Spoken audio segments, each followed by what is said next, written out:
নমস্কার বন্ধুরা, আজ আপনাদের সামনে পটলের দুর্দান্ত মুখরোচক দারুণ টেস্টি একটা রেসিপি নিয়ে হাজির হয়েছে। পটলের তো অনেক রকম রেসিপি বানিয়ে খেয়েছেন, সম্পূর্ণ নিরামিষ একদম নতুন ধরনের এই রেসিপি একবার বাড়িতে বানিয়ে দেখতে পারেন। যারা পটল খেতে পছন্দ করে তাদের তো দারুণ লাগবে, আর যারা খেতে ভালোবাসে না আশা করছি তারাও চেটেপুটে খাবে। তবে বন্ধুরা, আপনাদের কাছে একটা রিকোয়েস্ট, ভিডিওটা কোথাও স্কিপ না করে পুরোটা দেখতে থাকুন, না হলে বুঝতেই পারবেন না যে কখন কোন মশলাটা ব্যবহার করেছি। আর মশলার ব্যবহার ঠিকঠাক না করলে রেসিপির স্বাদ কিন্তু ঠিক এই রকমটা হবে না।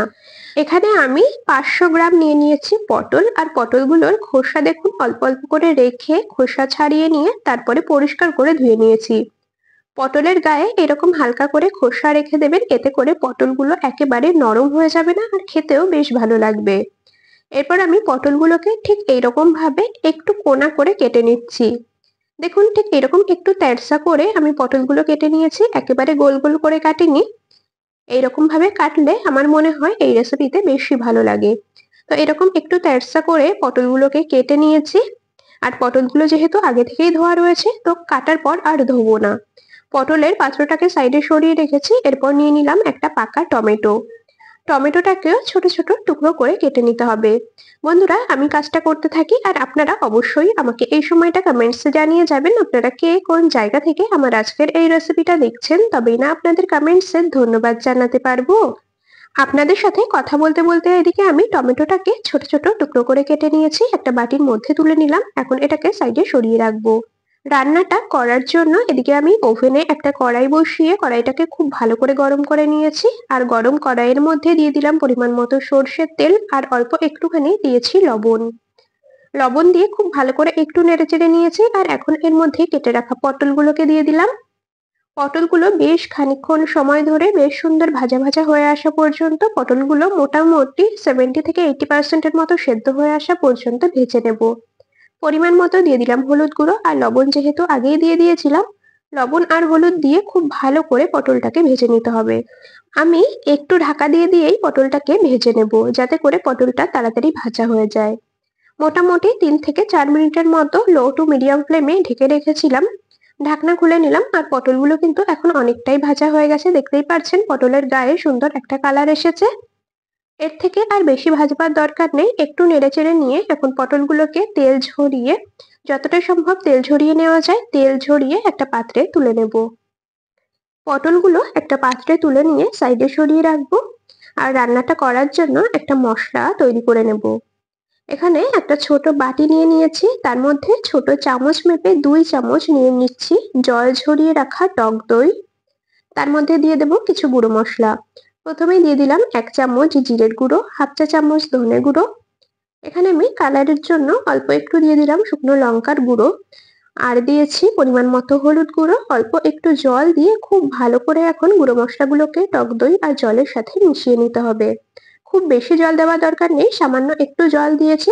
একটা চামচের সাহায্যে খুব সুন্দরভাবে একটু ফেটিয়ে নেব মিনিট খানিকের মতো। দেখুন এদিকে আমি টক দইয়ের সাথে মশলাগুলোকে দিয়ে একটা পেস্ট বানিয়ে নিয়েছি, এটাকে সাইডে সরিয়ে রাখলাম। এখন মিক্সির জারে কিছু মশলা তৈরি করে নেব। দিয়ে দিচ্ছি মোটামুটি 2 ইঞ্চির মতো আদা ছোট টুকরো করে কেটে নিয়েছি, সেটা দিয়ে দিলাম। আর এখানে প্রায় 7 থেকে 8টার মতো দিয়েছি কাঁচা লঙ্কা। আপনারা যেই রকম ঝাল খাবেন সেই অনুযায়ী কাঁচা লঙ্কা দিয়ে নেবেন। আদা আর কাঁচা লঙ্কা এরকম করে পেস্ট বানিয়ে নিয়েছি একদম মিহি করে। আদা কাঁচা লঙ্কার পেস্টটা সাইডে সরিয়ে রেখে আবারও চলে এলাম ওভেনের কাছে। পটল ভাজা কড়াইটাই বসিয়ে দিয়েছি, তার মধ্যে আরো কিছুটা পরিমাণে দিলাম সর্ষের তেল। সামান্য একটুখানি দিয়ে দিলাম কালো জিরে ফোড়নে, আর দিয়েছি একটা শুকনো লঙ্কাকে 2 টুকরো করে। ফোড়নটা খুব ভালো করে একটু ভেজে নেব সুন্দর ভাজা গন্ধ বেরোনো পর্যন্ত। এরপর এর মধ্যে দিয়ে দিচ্ছি কেটে রাখা টমেটো। টমেটোটা একদম সুন্দরভাবে নরম হয়ে আসা পর্যন্ত, মানে টমেটো একেবারে সফট হয়ে আসা পর্যন্ত একটু নেড়েচেড়ে ভেজে নেব। মোটামুটি মিনিট খানেক বা 2 মিনিটের মতো নেড়েচেড়ে নেওয়ার পরই দেখবেন টমেটো সুন্দরভাবে নরম হয়ে গেছে। এখন এর মধ্যে দিয়ে দেব আদা কাঁচা লঙ্কা বাটা।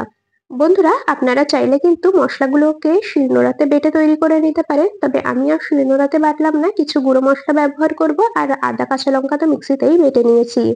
আদার কাঁচা গন্ধ যাওয়া পর্যন্ত কিছুক্ষণ নেড়েচেড়ে ভেজে নিলাম, আর এখন এর মধ্যে গুঁড়ো মশলার যে পেস্টটা তৈরি করে রেখেছিলাম সেটাকে দিয়ে দিলাম।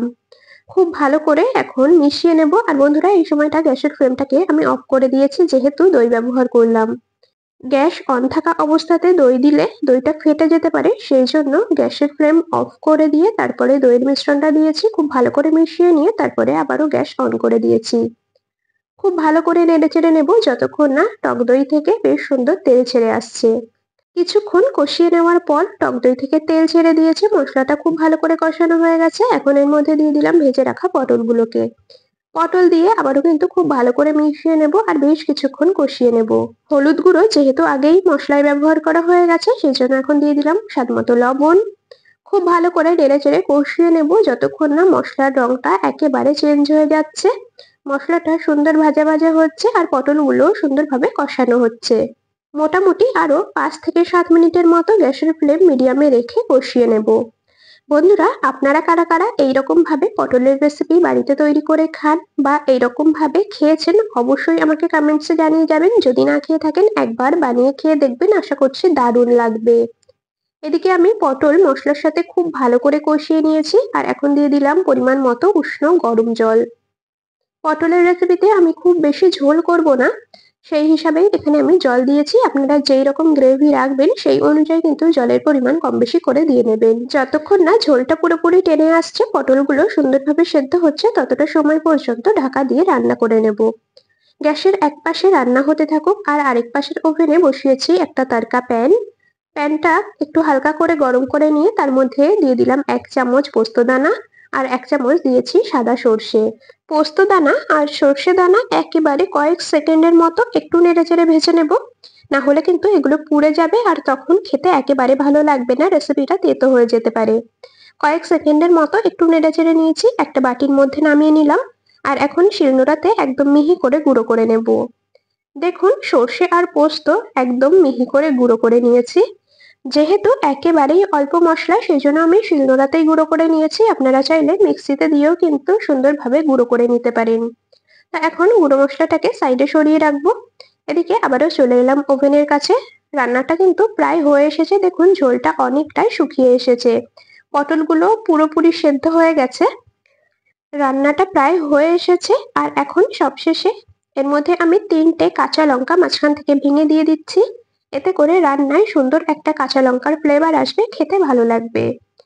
ড্রাই রোস্ট করে গুঁড়ো করে নেওয়া মশলাটাকে দিয়ে দিলাম আর দেবো সামান্য একটু ভাজা মশলা গুঁড়ো। ভাজা মশলা বলতে এখানে আমি গোটা জিরে আর গোটা ধনে ড্রাই রোস্ট করে গুঁড়ো করে নিয়েছিলাম। তো মশলাগুলোকে দিয়ে খুব ভালো করে মিশিয়ে নিচ্ছি। আর বন্ধুরা, সব শেষে কয়েক দানার মতো দিয়ে দিচ্ছি চিনি টেস্ট ব্যালেন্সের জন্য। আর যে কোনো নিরামিষ রেসিপিতে সামান্য একটু চিনি দিলে এর স্বাদটা কিন্তু অনেক গুণ বেড়ে যায়। তবে এইটুকুনি পরিমাণে চিনি দিলে রান্নাটা মিষ্টি হয়ে যায় না, তবে আপনারা যারা পছন্দ করেন না তারা কিন্তু স্কিপ করে যেতে পারেন। খুব ভালো করে নেড়েচেড়ে মিশিয়ে নিয়েছি আর দেখতেই পাচ্ছেন রান্নাটা দেখতে কতটা লোভনীয় লাগছে। একটা পাত্রের মধ্যে এখন নামিয়ে নিচ্ছি, গরম গরম ভাতের সাথে পরিবেশন করার জন্য একেবারে তৈরি হয়ে গেছে। আপনাদের রেসিপিটা কেমন লাগলো কমেন্টসে অবশ্যই জানিয়ে যাবেন। যদি ভালো লেগে থাকে তবে ভিডিওটিতে একটি লাইক আর বন্ধুদের মধ্যে অনেক অনেক শেয়ার করে দেওয়ার অনুরোধ রইল। সত্যি বলতে যে কোনো নিরামিষ দিনে পটলের এইরকম একটা রেসিপি হলে অন্য কিছু লাগবে না, শুধুমাত্র এই পদ দিয়েই সমস্ত ভাত খেয়ে ফেলতে পারবেন। তবে বন্ধুরা, আজ এখানেই শেষ করছি, আবার দেখা হবে পরবর্তী কোনো রেসিপির সাথে। ততক্ষণ সকলে ভালো থাকবেন, সুস্থ থাকবেন।